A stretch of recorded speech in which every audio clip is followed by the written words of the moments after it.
Hello, everybody. This is Inked Up Runner here, coming from Percy Warner Park. My next guest is runner, race director, and does a little bit of all of it. It's Trent Rosenbloom. Thanks for being here, Trent. Morning. So we're just going to get started. Trent is actually the head monkey of the Flying Monkey Marathon, and we'll get into that a little bit later. But first, let's start out by talking a little bit about, where are you from? Are you from around here? Did you just land here? A spaceship just drop you off here? How did you get to Nashville? Yeah. So I was actually born at Vanderbilt, just up the road here in Nashville many moons ago. My family traveled around for the first few years, and then I grew up in Louisville, Kentucky.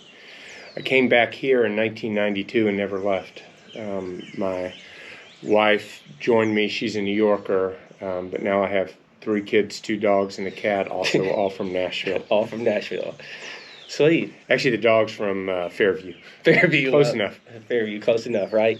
All right, so you're from, you were born here, you're back here, you're living here, and how'd you, tell us a little bit about, your running story? I know, you've done a few tough races. I know you've done Strolling Gym, you've done the Lookout 50, you've done Savage Golf, you've done Yamacraw. So just tell me a little bit how you got into running. Did you immediately jump into these trail races, or did you do what a lot of us did and start at the half marathon distance on flat, nice, clean courses and move to the gnarly, more technical stuff? I'm not very bright, and I have no business running. I grew up with asthma, was totally inactive. I was a nerd. I played on old computers back then, and really just didn't do anything related to running or fitness or anything. When I got to Nashville, I had a friend who was a weightlifter and ran a lot, and he pulled me out and got me running. And I remember we used to live near Vanderbilt, and he would take me out to run the 3-mile loop around campus, and I couldn't do that.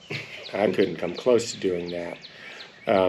But I kept doing it, and eventually, I could run some.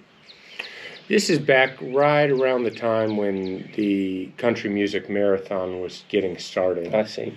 And I was at work the first year that the Country Music Marathon ran, and it was on all the news.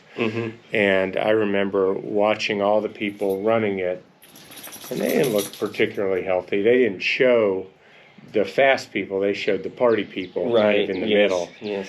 I'm familiar with that. Yes. And I thought, well, gosh, if they can do it, I can probably do it. Right. And so I said, well, next year I'll do it. And I proceeded to train very, very poorly because I had no idea what I was doing. And this was really back before there was all this stuff on the internet. So I didn't have a coach. I didn't have really much online guidance. There was no Facebook community to tell me or whatever what to do. And so I just went out and ran. I hooked up with the Nashville Striders eventually, and they had group long runs, and they had some people who knew what they were doing to mentor me some. And, I proceeded still to train very poorly, and I went out race day, and by about mile 12 I was done, but I still finished the thing in about 5 hours. And that was it. I was hooked. I, however, went out to run the next day and couldn't run. I was a mess. And so while I was hooked in my head, I just couldn't run anymore, and I stopped. I got you. Fast forward a few years, and I volunteer every summer at a camp in northern Wisconsin. I've been doing that now for about 20 years. And the camp asked if I could change the week that I go and volunteer up there to one that was earlier in the season. And I looked at my calendar and saw that overlapped with Grandma's Marathon up in Duluth. And I'd heard great things about Grandma's, and I thought, well, okay, I'll switch the week at camp, and I'll see if I can get running again and train up and run grandmas. And that was just a few weeks after the Country Music Marathon again that year. And so I trained for Country Music Marathon, figuring that would give me a cushion. Mm-hmm. And then I could run grandmas afterwards. Right. I ended up running both. I took 30 minutes off my Country Music Marathon time. Still wasn't a great run. And then I went and ran grandmas and had a great time. Beautiful weather, right all along Lake Superior. And then I was truly hooked. And I could run the next day because I'd trained a little bit better. I had a little bit better base. I think that was in 2005. I ended up running 5 marathons that year, so I just jumped right in. Wow, off the deep that's end. awesome. Thank you. Then the next year I ran 6, and then I ran 7, and this is really a bad trend.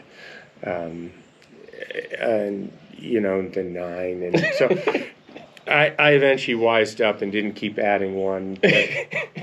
But it wasn't very long before I started eyeballing ultra marathons and trail running and all that.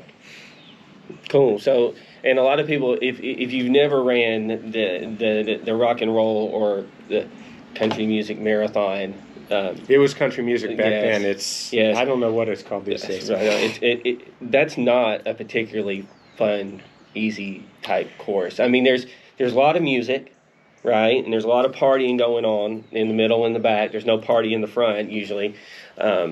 It's kind of hilly. So I wouldn't say it's kind of hilly. It's got some real hills. And what's notable about the hills is, when you sign up to do something stupid like the Monkey, you expect hills. When you sign up for a big city marathon that really is made for everyone to get out and go run, you don't expect hills. No, and it's got hills, and it can have hot weather, and it can have humid weather. So it's actually a good, challenging race. It really is. The year that I ran it, I remember I was questioning life choices when the half marathon split from the marathon, and you had to go down Rosa Parks and all that. I mean, there was a party, and then literally there was no party, and it was like you and 10 people on this road, and they had like water sitting on like a table. There was like no one there. They had like a speaker playing like some sort of music, right? And it was like it was very, very tough. So you were like me. I did the same stupid thing. That was the first marathon I ever got into, and I was like, what was I thinking? Right. Because it was very tough. So you got into the trail running and ultra running. Did you find that you liked that better? Did you like hitting the dirt better than the road stuff? I enjoy them both.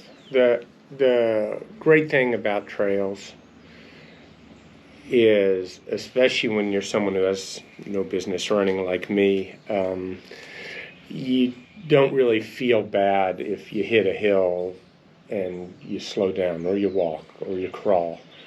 And you're really deep in a world of natural beauty, of woods or open fields, or this time of year. I don't know when you're watching this, but it's springtime right now. It's gorgeous out here. And right now. There's just fields of wildflowers, new blooms, and the leaves are as green as they're going to be all year. And they weren't here 2 weeks ago, and it's just really magical to be out in the woods like this. It's a very different experience, obviously, than running, down city roads. Right. So when you're picking your races, the trail races that you ran, is that something that you? I know I do. I look for a course. So are you particularly looking for a course, that like a particular course? I know you ran Yamacraw before. That course is unbelievable. I mean, it was the first ultra I ran, and I was hooked after running that course. I was like, I've got to run through more stuff like this because it was just gorgeous. Yeah, Yamacraw is painfully gorgeous. It's really, really pretty. It's that stark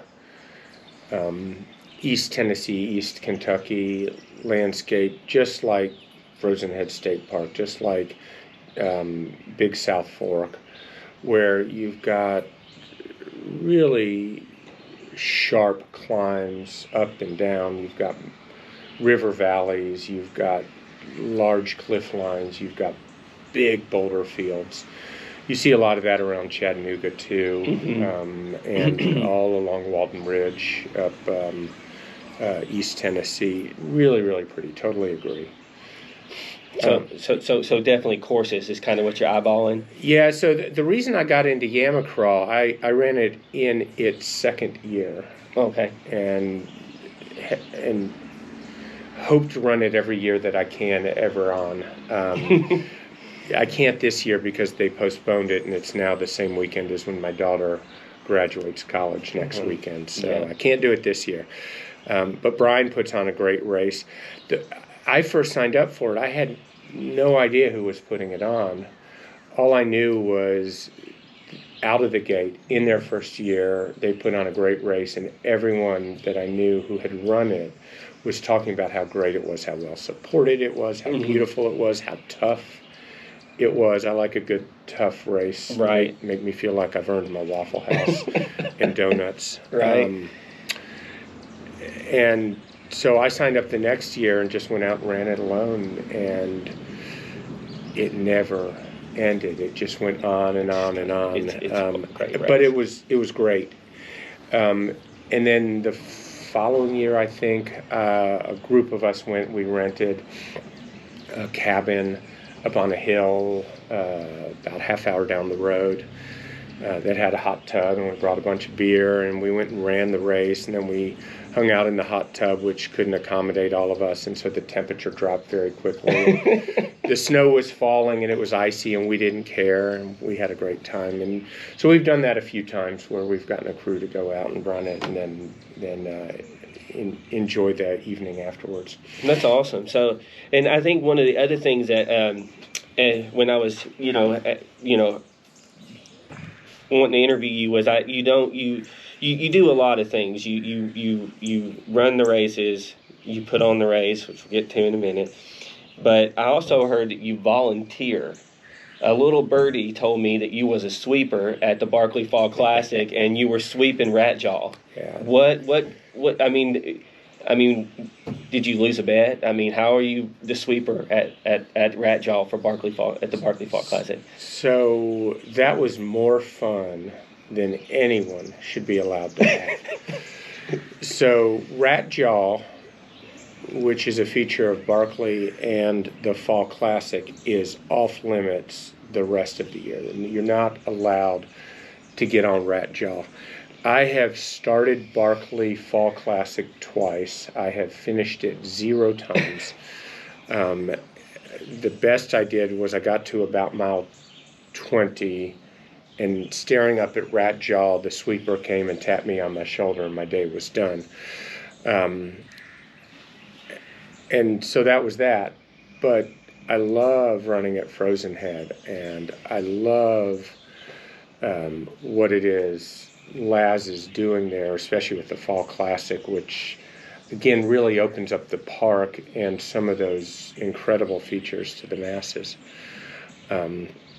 But I'd be hard pressed to finish that. But sweeping is great because there's no pressure to finish. There's no pressure to making the cutoffs. In fact, by definition, I am the cutoff. You are the cutoff, right? And so the year I swept, and I'm hoping I can do it again this year. The year I swept, we hiked up to Tub Springs, about a 4-mile hike. Mm-hmm. I got to sleep late. I got to drive leisurely to the starting line over just outside the park, connect with the other guys. We left about 10 in the morning. You know, everyone else left at 6 or 7 in the morning or whatever time it started. Right. We hiked leisurely up South Old Mac to Tub Springs. Yes. About 4 miles. We hung out at the aid station with Laz and watched everyone coming through.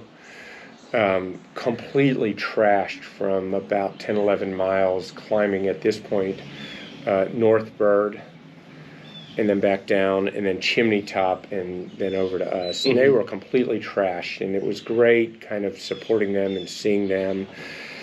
And then we swept, and we swept not only Rat Jaw, but also Testicle Spectacle and Meth Lab Hill.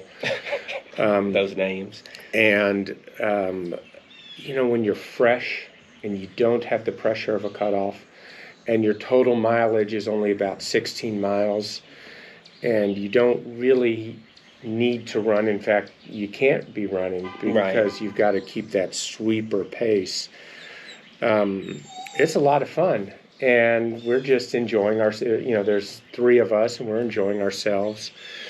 So how did you get connected with Laz? Did you just like meet him through, like, I know you ran Strolling Jim? Yeah, I've known Laz for years, and it's through all the races that I've run that he runs. Strolling Jim is one, Barkley Fall Classic. Last year and now this year I'm doing the Great Virtual Race across Tennessee, though I'm walking it all this year right now walking it. because I've got some tendonitis in my knee. But I actually got connected to sweeping through Steve Durbin, who's really done a lot of work helping Laz the last few years put on his races. Laz puts on great races, but I like to think of Laz as an idea man. He's got these incredible ideas that give people great opportunity to test themselves and also to suffer if they choose to want to suffer. Steve also puts on great races and has great ideas, but Steve is really great with the execution. Mm-hmm. And so that partnership, I think, works really well. I've known Steve for years. My first ultra was Louisville's Love in the Hills, which has more elevation than you'd expect for a race in Louisville, Kentucky. It's just up and down and up and down in February, and it can be really muddy and really icy and really snowy. Well, the year I ran it, it was deep snow. It was a winter wonderland. It was beautiful, and I met Steve that year. That was around the time when he was out starting Barkley, though like just about everyone who starts Barkley, he didn't finish Barkley.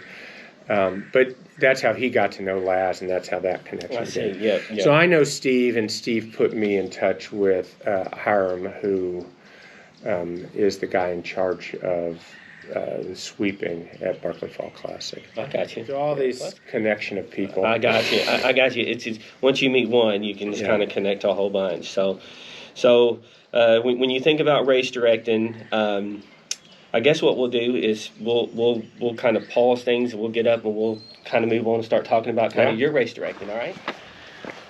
All right. Now we've moved on. We're just doing this is some actual walking that we're going to be doing and talking, because I wanted to highlight a little bit of the park here we're walking in. So we left off with Trent talking about Steve Durbin. Steve Durbin is a great race director.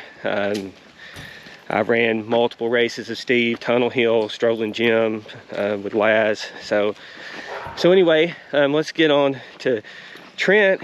Actually is a race director, and I guess you would say he's infamously famous for the Flying Monkey Marathon, and now there is a half marathon that is held here at Percy Warner and Edmund Warner Parks here. So tell us a little bit about, what was the, where was the motivation? How did the idea for the monkey come along, Trent? Back in the day, this started in late 2005, early 2006.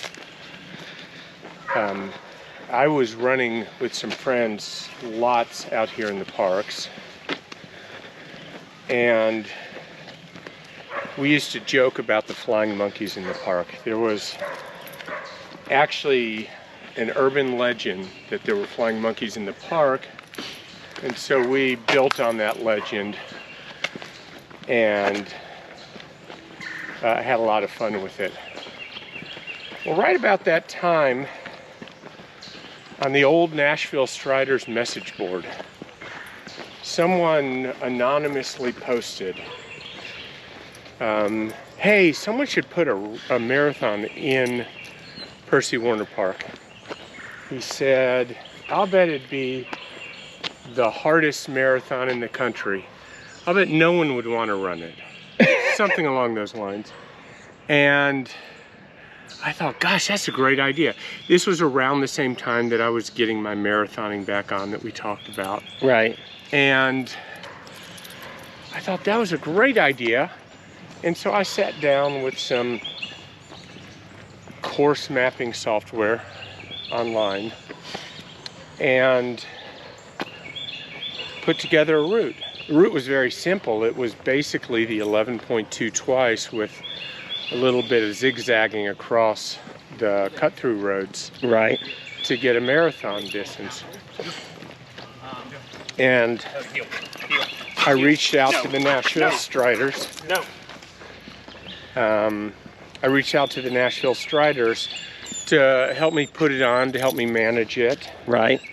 And to get, you know, some good volunteers. They have a lot of experience putting on races. And they were instrumental in my getting it set up. Diana Bebo in particular, who remained involved for many, many years and still helps out some. So we put it on, and we had 100 people sign up and run it the first year, 2006. And so we did it again. And the next year we had 200 people. And at this point, we were going to do it every year, and here we are, all these years later, still doing it. So was it tough to get like approval out here to do something like this? I mean, this is such a heavily trafficked park, and you know, like I mean, did it take a lot of legwork or anything like that to try to get that type of approval? I know sometimes you can, you know, run in the roadblocks. Back then, it wasn't so popular like it is now.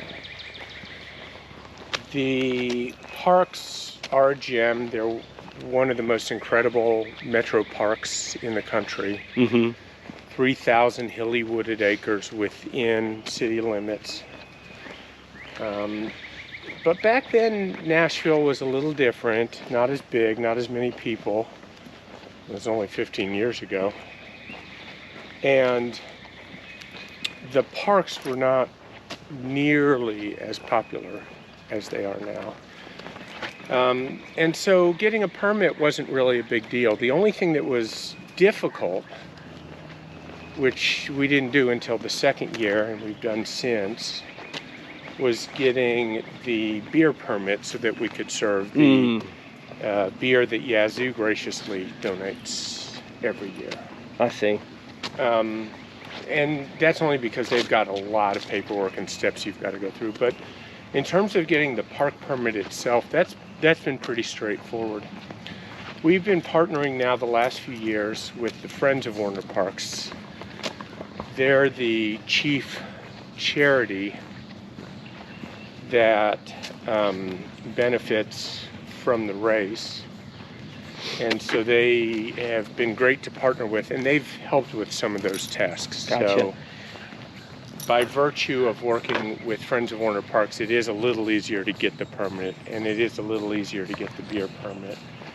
And it plugs us in a little bit more closely with Metro, which is nice. And then they also bring a cadre of staff and volunteers to help put on the race, in addition to what we've gotten over the years from the Nashville Striders. Oh, I'm sure. So with, you know, with the course, and you talked about how, you know, it fills up and you're in year 15. Now, if you correct me if I'm wrong, it's almost like it's kind of a waiting list, lottery style race, where you have to kind of apply that you want to do this stupid thing, right? That's the fun thing about this race is you'll get an email that says running is stupid, and you know, Trent kind of makes it fun, because I can tell you, and you can't, let me flip the camera around a little bit, you can see, you know, this pathway, this is not an easy course. One thing that I failed to mention is this, the Flying Monkey is considered, I believe it was ranked as one of the toughest paved/road marathons. On the East Coast, I mean, I don't know, but I know it was ranked as one of the tougher ones. It's definitely challenging. It's a definitely challenging course. So now, do you find yourself trying to do different stuff to kind of keep it fun, or are you just kind of just keeping the same thing on? Do you have any things coming up that where you're thinking about changing up the race any? So nothing about this race is fun. No. It's foolish. The race course, as I said, is 2 laps of the 11.2 mile route, and the 11.2, as we call it, is fairly well known for being a tough loop. The marathon has about 3,700 feet, depending on how you measure it, of elevation over the course of the 26 miles. So it is indeed no joke. But it's usually pretty well balanced by the camaraderie, the trail run-like feel, even though it's on asphalt. And many years, the leaves are just at or post-peak, so it can be really, really pretty. Oh, yeah. Which just, makes you forget that you're in a place filled with suffering until you go around the corner and get that next hill. We really focus on the race and the community of runners and volunteers and families and friends who come together. And that's constant from year to year. I do have fun giving the race a different theme every year. That really is just about the swag, and we try to be generous with the swag. We give silly silicone pint cups. Right. We do fun t-shirts in addition to the shirts that the runners get, which are themselves nice technical shirts. But at the core, the race is the same. Yeah. This past year with COVID, we actually had to strip away a lot of what we do, and it became really just the race again. I still gave people whimsical cups and shirts and whatnot. But all the other stuff we stripped away. But in a normal year, people run the race, and then we have out in the field where we stage the race, we have basically a big smorgasbord party. People bring their own food or bring food to share in a potluck.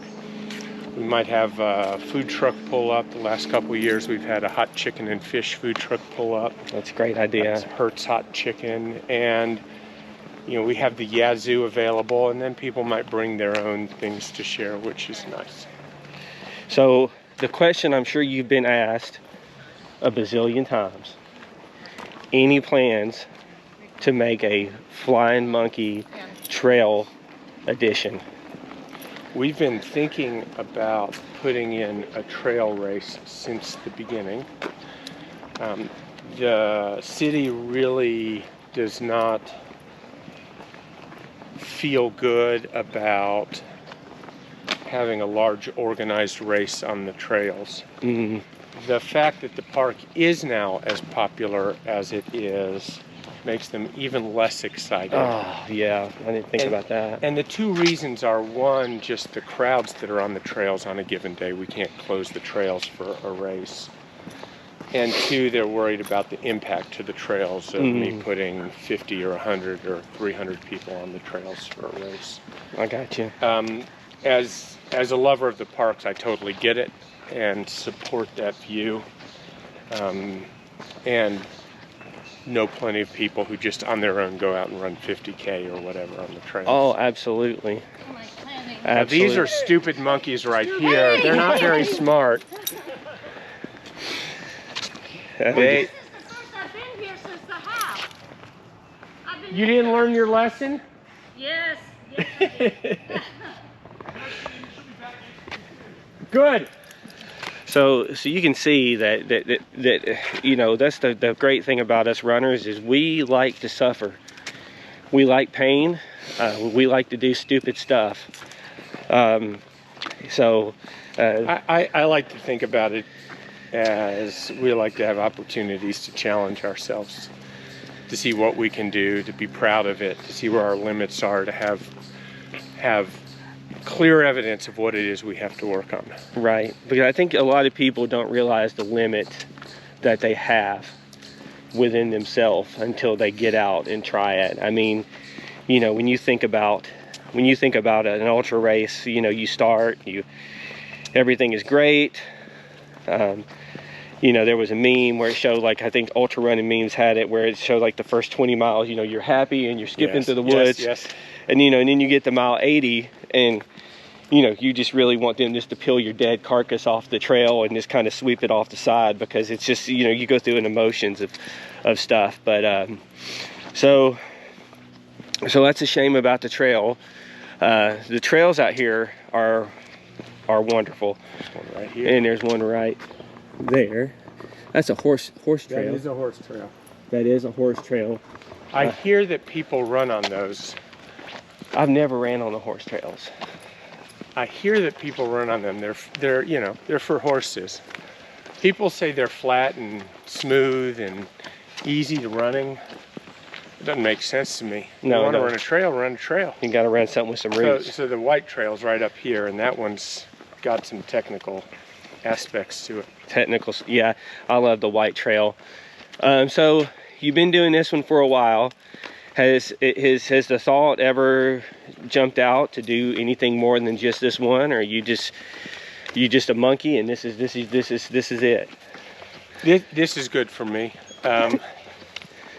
It's, you know, we put in a lot of work to try to make it happen, to get it right. And what I enjoy is the amount of work that we put in. You know, it starts around the time when registration starts in early August, and it builds and grows until we get up to the period around the race in mid-November. And then we put on the race always the Sunday before Thanksgiving. And then we're done. And then Thanksgiving comes, and I get to put my feet up and enjoy some pumpkin pie and tuck it in for the year. Yeah. And that's good. One a year for me is fine.